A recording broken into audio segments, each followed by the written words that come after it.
Yang kedua, aib-aib yang kecil. Boleh nggak orang membatalkan pernikahan karena aib yang kecil?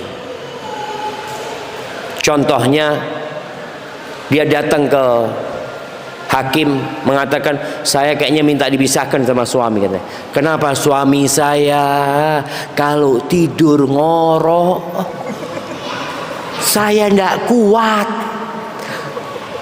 Boleh nggak? Lo kan nggak ketahuan kalau ngorok kecuali sudah nikah, jamaah. Sang istri kadang-kala ngeliat, masalah apa, kata dia.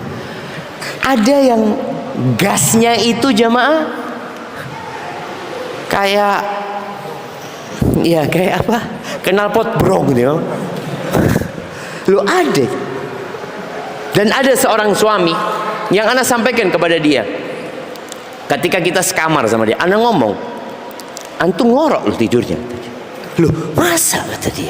Istri ana nggak pernah ngomong. Oh, istri soleha itu berarti.